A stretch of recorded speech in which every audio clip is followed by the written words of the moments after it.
Yes बेटा, welcome to physics class. तो बेटा लास्ट लेक्चर में, लास्ट वीडियो में हमने फ्लक्स को डिस्कस किया था और लास्ट वीडियो में मैंने आपको बताया था कि electric flux depends on electric field intensity and area vector. It means electric flux का सिंबल फाई है। Electric flux depends on electric field, electric flux depends on area vector. और फ्लक्स कैसी क्वांटिटी है? स्केलर क्वांटिटी है। Flux scalar quantity है। अगर flux scalar quantity है और फ्लक्स किस किस पे डिपेंड कर रहा है, that is electric field intensity and area vector. तो फ्लक्स आपका दो वेक्टर के मिलने से बना है। फर्स्ट वेक्टर कौन सा है? Electric field intensity and area vector. तो अब फ्लक्स का जो फॉर्मूला बनेगा वो किससे बनेगा?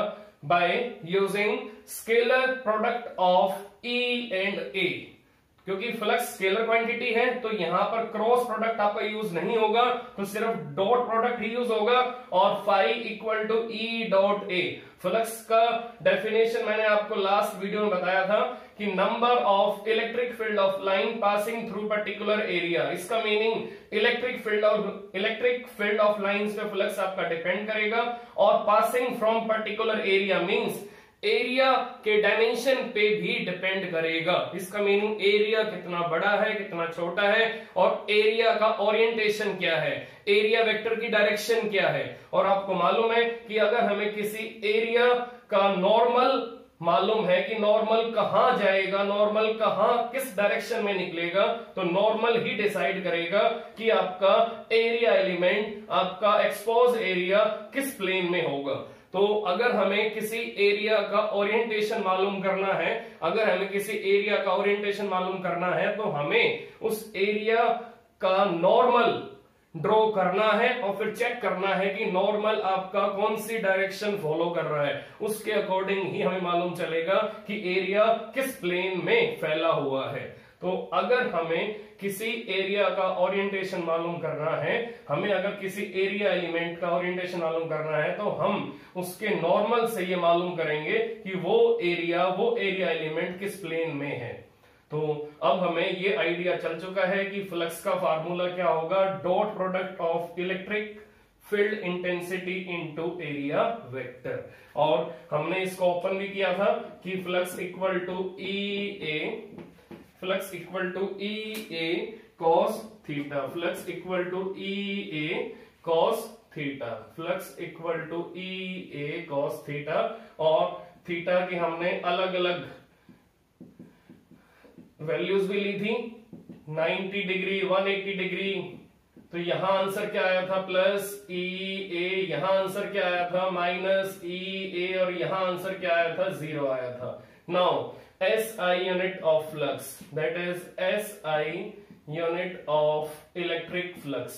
Now tell me SI unit of electric field intensity, that is Newton per coulomb into meter square. Now it is Newton meter square upon coulomb, Newton meter square upon coulomb. एक unit और भी हो सकती है for electric field. For electric field we have unit volt per meter. It is volt per meter into meter square.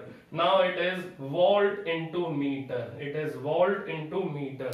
So electric flux की बेटा दो unit हमारे पास, that is newton meter square upon coulomb या फिर volt per meter into meter square, it becomes volt into meter. So these are two SI units of electric flux. तो अब हम इलेक्ट्रिक फ्लक्स का नेक्स्ट पॉइंट डिस्कस करेंगे कि electric flux के अंदर और कौन कौन से इंपॉर्टेंट फीचर्स हैं। तो अब हमें ये मालूम करना है कि इलेक्ट्रिक फ्लक्स के अंदर और कौन कौन से इंपॉर्टेंट फीचर्स हैं। तो अगर हमारे पास कोई पॉजिटिव चार्ज है, अगर हमारे पास कोई पॉजिटिव चार्ज है, लाइक अगर हमारे पास कोई पॉजिटिव चार्ज है इस टाइप से, तो पॉजिटिव चार्ज की इलेक्ट्रिक फील्ड ऑफ लाइंस बेटा कैसी होंगी? आउटवर्ड होंगी, आउटवर्ड होंगी, आउटवर्ड होंगी। आउटवर्ड होंगी। तो अगर हम पॉजिटिव चार्ज के अराउंड कोई इमेजिनरी एरिया ड्रॉ कर लें, अगर हम पॉजिटिव चार्ज के अराउंड कोई इमेजिनरी एरिया ड्रॉ करेंगे तो चेक करो इस इमेजिनरी एरिया में से इलेक्ट्रिक फील्ड ऑफ लाइंस आपकी कैसे पास हो रही हैं, आउटवर्ड पास हो रही हैं या इनवर्ड आ रही हैं। So they are going outward, they are passing in outward direction. तो यहां पर फ्लक्स आपका पॉजिटिव होगा। तो इसका मीनिंग हमेशा आउटवर्ड फ्लक्स कैसा होगा, पॉजिटिव होगा। और हमेशा जिस केस में लाइंस आपकी इनवर्ड आएंगी उस केस में फ्लक्स कैसा होगा, नेगेटिव होगा। तो अगर मेरे पास नेगेटिव चार्ज है तो यहां पर अगर मेरे पास नेगेटिव चार्ज है तो अगर मैं नेगेटिव चार्ज के अराउंड इमेजिनरी एरिया ड्रॉ करूंगा तो उस केस में यहां जो फ्लक्स बनेगा that flux will be negative, that flux will be negative.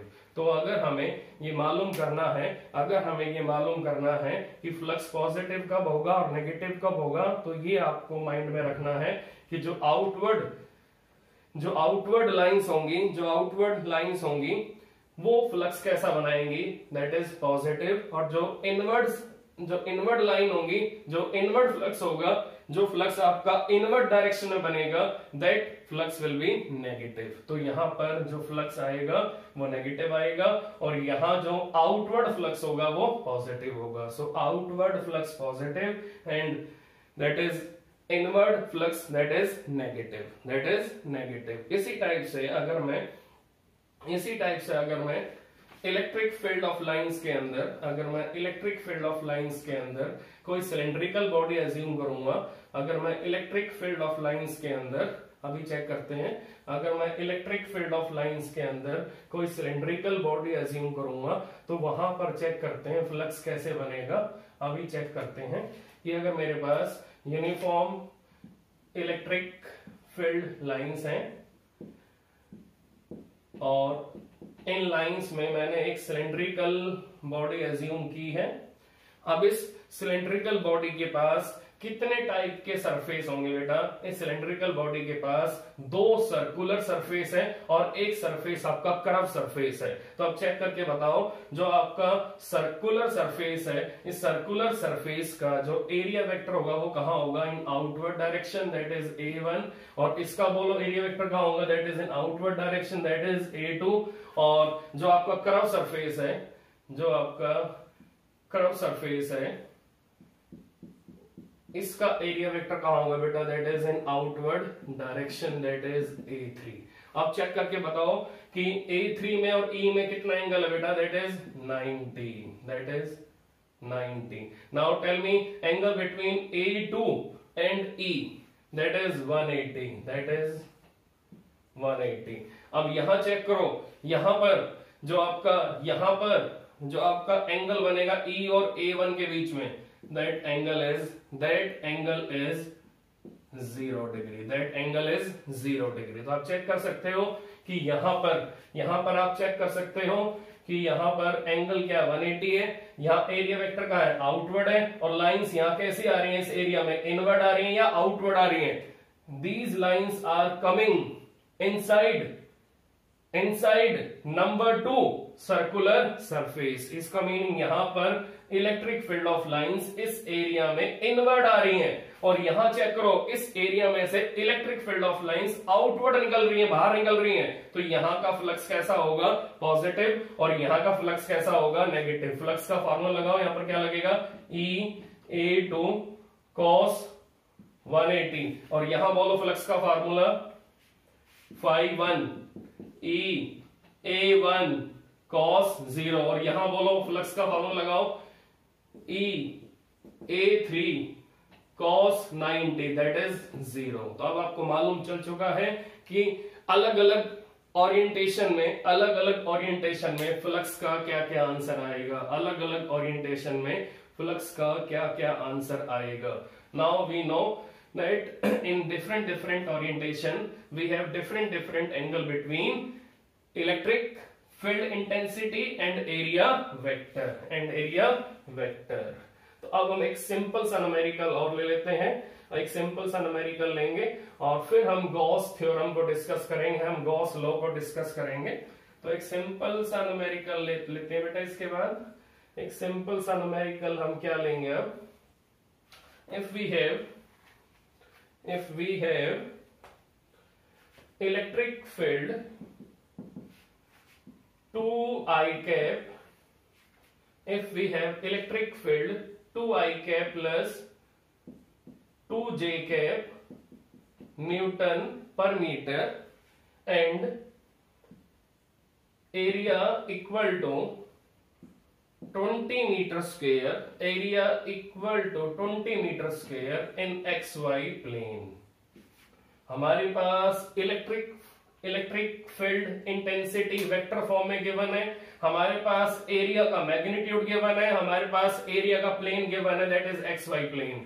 तो हमें क्या निकालना है, find out electric flux associated with given area. इस एरिया के साथ कितना फ्लक्स आपका एसोसिएटेड होगा, इस एरिया के साथ कितना फ्लक्स आपका एसोसिएटेड होगा। तो हमें ये निकालना है कि इस एरिया में से कितना फ्लक्स हमें मिलेगा, इस एरिया में से कितनी लाइंस आपकी क्रॉस होंगी, कितनी लाइंस आपकी पास होंगी। तो ये हमें यहां फाइंड आउट करना है। तो उसके लिए हम क्या लगाएंगे formula, that is E dot ए। अब चेक करके बताओ एरिया आपका किस प्लेन में फैला हुआ है, it is in X Y plane, it is in X Y plane. अगर एरिया आपका एक्स वाई प्लेन में है तो इसका एरिया वेक्टर कहां होगा बेटा, सबसे पहले चेक करो। अगर एरिया आपका एक्स वाई प्लेन में है, अगर एरिया आपका एक्स वाई प्लेन में है, this is X and this is Y, तो इसका जो एरिया वेक्टर होगा, जो इसका एरिया वेक्टर होगा, वो एरिया वेक्टर किसके अलोंग होगा, दैट इज अलोंग के कैप, दैट इज अलोंग के कैप। और वो एंगल कितना बनाएगा with area, that is 90, with area that is 90। तो अब आपको ये मालूम होना चाहिए, माइंड में आपको रखना है कि अगर एरिया एक्स वाई प्लेन में है तो इसका एरिया वेक्टर किसके अलोंग होगा, अलोंग जेड एक्सिस। आपको मालूम है कि एरिया वेक्टर हमेशा कैसे ड्रॉ होता है, perpendicular to area and acting in outward direction. तो perpendicular to area and acting in outward direction. इसका मीनिंग इस एरिया में से एक लाइन बाहर निकलेगी जो इस एरिया से एंगल 90 बनाएगी और कहां जाएगी, वर्टिकली आउटवर्ड। तो ये वर्टिकली आउटवर्ड क्या होगा, दैट इज के कैप। तो अब हम क्या लगाएंगे formula, 2i cap plus 2j cap into 20 के cap, because area vector that is 20 इसका मैग्नीट्यूड है एरिया का और इसकी डायरेक्शन क्या है, दैट इज के कैप, दैट इज के कैप। नाउ फ्लक्स का क्या आंसर आएगा, 2i कैप इंटू 20 के कैप, डॉट लगाओ बीच में, और i डॉट के दैट इज 0, इसी टाइप से j डॉट के दैट इज 0। तो आंसर क्या आएगा, फ्लक्स का 0 आएगा। So when ever electric field of lines are in the plane of area element then flux will become 0। तो मैंने आपको लास्ट वीडियो में बताया था कि जब भी इलेक्ट्रिक फील्ड ऑफ लाइंस किसी एरिया के प्लेन में आएंगी तो उस केस में जो फ्लक्स होगा through that area that should be 0, that will be 0। तो ये 0 होगा, तो ये आपका 0 होगा। नेक्स्ट है Gauss law in electrostatics, Gauss law in electrostatics. तो बेटा गॉस लॉ का मीनिंग क्या है, क्या है ये गॉस लॉ, गॉस लॉ का मीनिंग क्या है, it is an alternative form of Coulomb's law, it is an alternative form of Coulomb's law. ये ऑल्टरनेटिव सॉल्यूशन है दैट इज कूलम्स लॉ का। इसका मीनिंग जैसे हम कूलम्स लॉ से फोर्सेस निकालते थे चार्ज पार्टिकल्स के बीच में, तो वही सेम फोर्स हम गॉस थ्योरम से भी निकाल सकते हैं। इसका मीनिंग कूलम्स लॉ का ऑल्टरनेटिव सॉल्यूशन, कूलम्स लॉ का ऑल्टरनेटिव मेथड क्या है, दैट इज गॉस लॉ। तो गॉस लॉ हमें कूलम्स लॉ भी देगा, गॉस लॉ में से हम कूलम्स लॉ को फाइंड आउट कर सकते हैं, उसको डिराइव कर सकते हैं। इसका मीनिंग गॉस लॉ आपका कूलम्स लॉ का एक ऑल्टरनेटिव सॉल्यूशन है, एक ऑल्टरनेटिव मेथड है to find out electric field, to find out electric force. तो जितना टाइम आपका कूलम्स लॉ में लगता है इलेक्ट्रिक फील्ड को फाइंड आउट करने में, फोर्स को फाइंड आउट करने में, उससे कम टाइम में आप गॉस लॉ के अंदर, गॉस थ्योरम के अंदर आप इलेक्ट्रिक फील्ड को और कूलम फोर्स को फाइंड आउट कर सकते हो। तो गॉस थ्योरम के थ्रू आपका टाइम सेव होगा, गॉस थ्योरम के थ्रू आपकी कैलकुलेशन भी कम लगेगी। इसका मीनिंग क्या है? गॉस थ्योरम के अंदर कैलकुलेशन पार्ट कम होगा, गॉस थ्योरम के अंदर टाइम भी सेव होगा। तो गॉस लॉ क्या करता है, क्या पर्पस है इसका, गॉस थ्योरम का क्या पर्पस है? तो सबसे पहले आपको ये सोचना है कि गॉस लॉ के अंदर हमें करना क्या है और हमारा पर्पस क्या है गॉस लॉ से।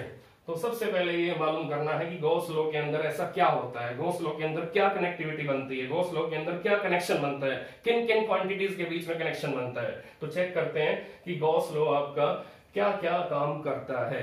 तो गॉस लॉ क्या करता है? Gauss law will make connection between electric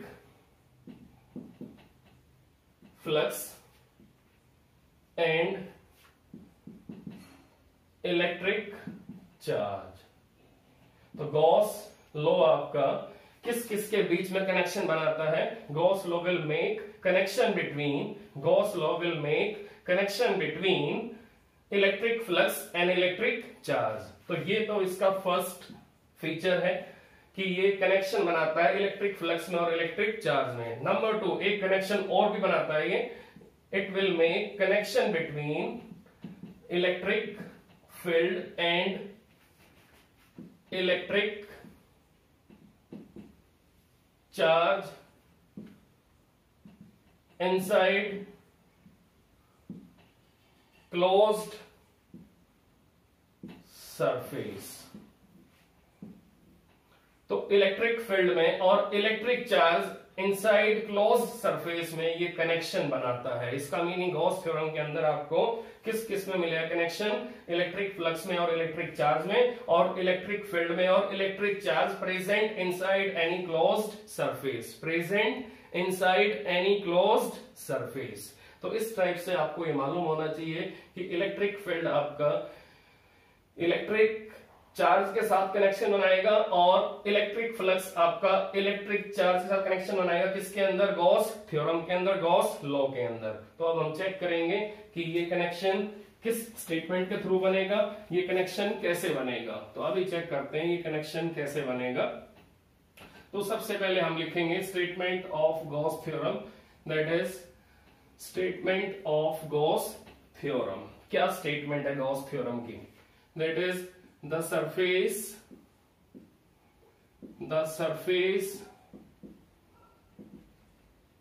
integral of electric field intensity over closed surface is equal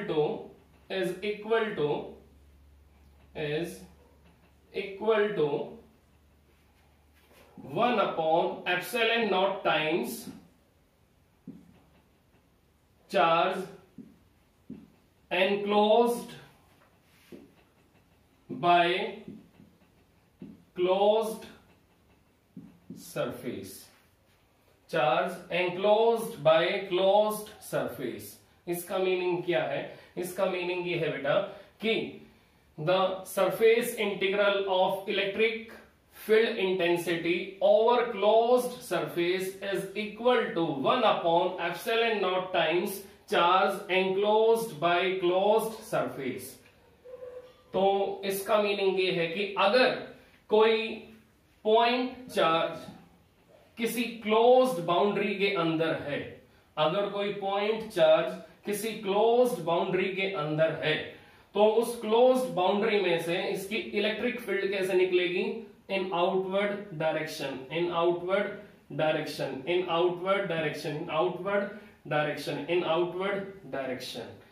तो अगर हमें यहां पर इलेक्ट्रिक फ्लक्स को काउंट करना है तो हमें अलग अलग एलिमेंट्री सरफेस एरियाज में से इलेक्ट्रिक फील्ड ऑफ लाइंस को काउंट करना पड़ेगा। हमें अलग अलग एलिमेंट्री सरफेस एरियाज में से इलेक्ट्रिक फील्ड ऑफ लाइंस को काउंट करना पड़ेगा। तो अब हम पहले यहां काउंट करेंगे, इसमें से कितने नंबर ऑफ लाइंस बाहर निकल रही हैं, यहां से कितने नंबर ऑफ लाइंस बाहर निकल रही हैं, तो हम इन टोटल लाइंस को ऐड करेंगे, then we will have total flux. But यहां पर ये एलिमेंट्री सरफेस एरियाज आपके नंबर में काफी ज्यादा होंगे, ये एलिमेंट्री सरफेस एरिया आपके नंबर में काफी ज्यादा होंगे। मैनुअली अगर आप इनको काउंट करोगे तो काफी ज्यादा मिलेंगे आपको, और आप मैनुअली इन लाइंस को काउंट नहीं कर पाओगे। तो उसके लिए हमारे पास मेथड है इंटीग्रेशन का। तो हम एक एलिमेंट्री सरफेस एरिया पे इंटीग्रेशन लगाएंगे और n number of elementary surface areas में से इलेक्ट्रिक फील्ड ऑफ लाइंस को इजीली काउंट कर लेंगे। तो हमारा मेन मेथड क्या है, इंटीग्रेशन वाला मेन मेथड है। उससे हम क्या करेंगे, हम किसी एक एलिमेंट्री सरफेस एरिया पे क्या लगाएंगे, इंटीग्रेशन लगाएंगे, और फिर उस एलिमेंट्री सरफेस एरिया की लिमिट पुट करेंगे 0 टू मैक्सिमम। तो अब हमें कंप्लीट एरिया में से number of electric field of lines मिल जाएंगी, हमें number of electric field of lines मिल जाएंगे। अब चेक करो, the surface integral means integration किसके ऊपर होगा, सरफेस पे होगा। किसके ऊपर होगा, सरफेस पे होगा। कौन सा सरफेस, क्लोज्ड बाउंड्री का सरफेस, जहां से लाइंस आपकी बाहर निकलेंगी। The surface integral of electric field intensity over closed surface is equal to 1 upon epsilon naught times charge enclosed by close surface. जो चार्ज आपका क्लोज्ड सरफेस ने अपने अंदर होल्ड करके रखा हुआ है, that charge is plus Q.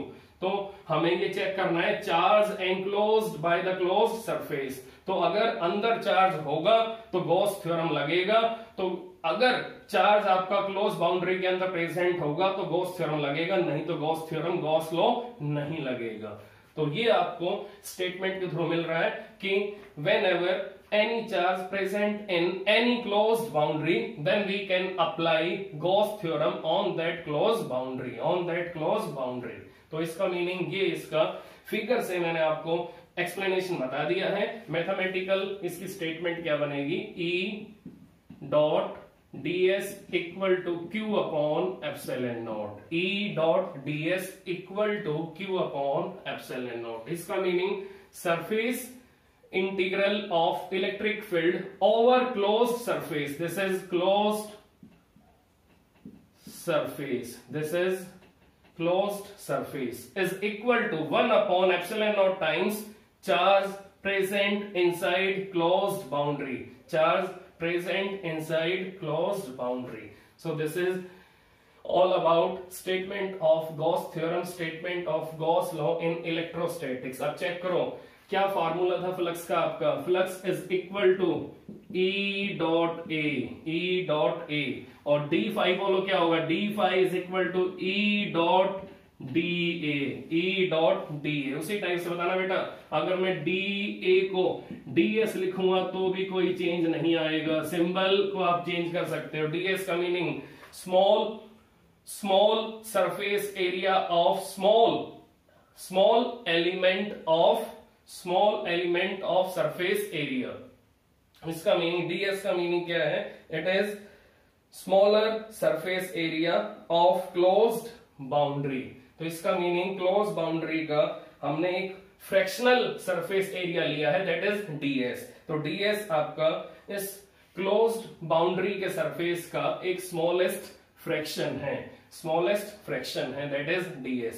तो ये डी फाई है, तो यहां डी फाई क्या है, E डॉट ds, और इंटीग्रेशन करेंगे टोटल फ्लक्स आ जाएगा। टोटल फ्लक्स किसके इक्वल होगा, that is Q upon epsilon not. तो अब हमें मालूम चल चुका है कि इस गॉस लॉ के अंदर फ्लक्स का हमने रिलेशन किसके साथ बनाया है, दैट इज चार्ज के साथ। Charge present inside any closed boundary, inside any closed surface. और इलेक्ट्रिक फील्ड का भी यहां पर रिलेशन आया, किसके साथ रिलेशन आएगा, इलेक्ट्रिक चार्ज के साथ। So we have two connectivity in Gauss law, that is connectivity of flux with charge, connectivity of electric field with charge. So that is connectivity we have found in Gauss law, we have found in Gauss theorem। तो ये connectivity है आपकी Gauss theorem के अंदर, ये connectivity है आपकी Gauss law के अंदर। तो अब हमें ये मालूम करना है कि Gauss theorem आपका किन केसेस में अप्लीकेबल होता है, Gauss theorem के इंपॉर्टेंट पॉइंट्स क्या क्या हैं। So number 1 important point of Gauss theorem is that Number one important point of Gauss theorem is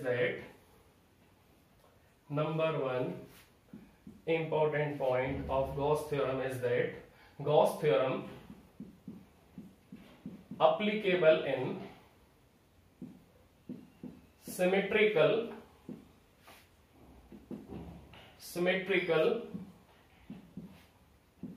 distribution of charge. Number two, Gauss theorem applicable on closed surface. Gauss theorem applicable on closed surface. Closed surface की shape कैसी भी हो, it means it does not depend on size and shape of closed surface. Number three, in Gauss theorem we will took Gaussian surface. In Gauss theorem we will took Gaussian surface. अब Gaussian surface क्या होता है? Gaussian surface का meaning a closed surface around charge. That is closed surface around charge. वो surface जो अपने अंदर charge को होल्ड करके रखेगा, that surface is known as Gaussian surface. तो नॉर्मल हम इस Gaussian surface को spherical लेंगे, अब spherical लेने का मेन रीजन क्या है? अगर हम Gaussian surface को spherical ले रहे हैं, spherical क्यों ले रहे हैं? हम Gaussian surface को spherical ही क्यों ले रहे हैं? Gaussian surface का मीनिंग है the imaginary closed boundary around any charge. तो Gaussian surface को हम spherical ही क्यों लेंगे? इसका रीजन ये है कि आपको मालूम है कि इलेक्ट्रिक फील्ड स्फेरिकली सिमेट्रिकल होती है। इलेक्ट्रिक फील्ड आपकी स्फेरिकली सिमेट्रिकल होती है। तो Gaussian सरफेस अगर स्फेरिकल होगा तो Gaussian सरफेस पे अलग अलग पॉइंट्स पे हमें E की वैल्यू कैसी मिलेगी? सेम मिलेगी। नंबर टू, और अलग अलग सरफेस पे अलग अलग पॉइंट्स ऑन सरफेस पे हमें E में और DS में एंगल क्या मिलेगा? That is 0 degree. बेटा दो पॉइंट ध्यान से सुनना जो मैंने बताया अभी आपको कि एक तो इलेक्ट्रिक फील्ड आपकी इन अलग अलग पॉइंट्स पे A, B, C, D, E, F इन अलग अलग पॉइंट्स पे चेक करना आपको इलेक्ट्रिक फील्ड का आंसर क्या मिलेगा। अगर रेडियस आपकी R है तो KQ अपॉन R स्क्वायर। यहां भी क्या आंसर मिलेगा? KQ upon R square. इसका मीनिंग अगर हम Gaussian सरफेस स्फेरिकल लेंगे तो हमें मालूम है कि इलेक्ट्रिक फील्ड आपकी स्फेरिकली सिमेट्रिकल होती है। तो अगर ये स्फेरिकली सिमेट्रिकल है तो हमें E की वैल्यू अलग अलग पॉइंट से सेम मिलेगी, तो हमारी कैलकुलेशन इजी हो जाएगी और E आपका इंटीग्रेशन से बाहर आ जाएगा।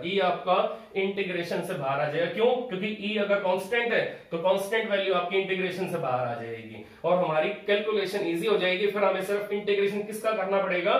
सिर्फ सरफेस एरिया का। एलिमेंट्री सरफेस एरिया को हम इंटीग्रेट करेंगे और टोटल सरफेस एरिया हम यहां पर फाइंड आउट करेंगे। तो ये आपको मालूम होना चाहिए कि अगर हम Gaussian सरफेस स्फेरिकल लेंगे तो अलग अलग पॉइंट्स पे हमें E की वैल्यू सेम मिलेगी, तो E को हम इंटीग्रेशन से बाहर ले लेंगे। फिर हमें सिर्फ इंटीग्रेशन किसका करना पड़ेगा? DS का, और DS का इंटीग्रेशन क्या आएगा? 4πr square.